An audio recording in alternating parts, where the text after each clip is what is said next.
अस्सलाम वालेकुम नाजरीन, नमस्कार। तो कैसे हैं आप लोग? उम्मीद करता हूँ सब ठीक ठाक होंगे। बेटे पर बहुत ज़्यादा प्रेशर, क्योंकि माँ बाप की अलहदगी के बाद बेटे पर क्या गुजरी है सानिया मिर्ज़ा के अहम इंकशाफात आज आपको बताएंगे। तो वीडियो एंड तक आपने देखनी है, कहीं नहीं जाना। तो अब सानिया मिर्ज़ा और शुएब मलिक के जो तलाक हुई है उसके बारे में बताएंगे कि सानिया मिर्ज़ा और शुएब मलिक की तलाक और शुएब की सना जावेद दूसरी शादी ने उनके साबका रिश्तों पर भी कई सवालात खड़े किए दिए।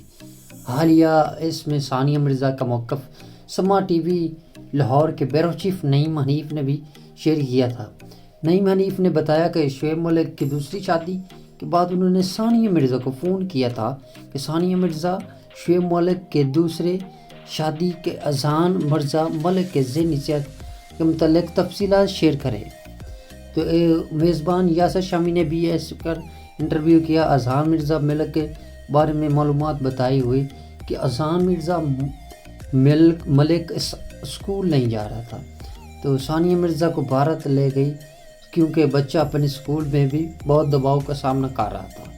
तफसीलात के बताए हुए नईम हनीफ ने कहा कि सानिया मुझे बताया कि जब मैंने शुएब मलिक की दूसरी शादी की खबर सुनी तो मेरा बेटा अजान कुरान 18 सूरतें पहले हिफ्ज़ कर चुका था।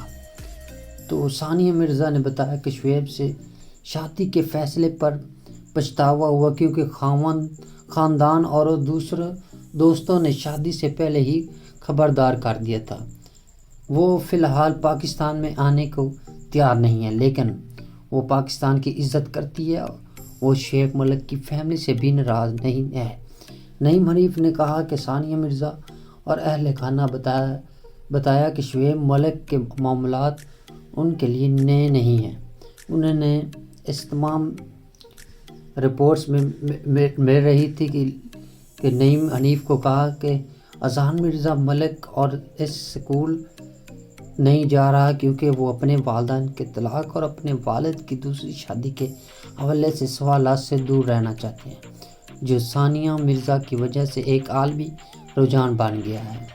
तो ये आपको वजह बता दी आज सानिया मिर्ज़ा और शुएब मलिक के बारे में, और उसका बेटा जो है उसके बारे में क्या क्या फ़ैसले हुए हैं। तो ऐसी मज़ीद वीडियो देखने के लिए हमारे चैनल पर रहें, सब्सक्राइब कर लें, बेल आइकन को दबा लें, लाइक कर दें, शेयर कर दें।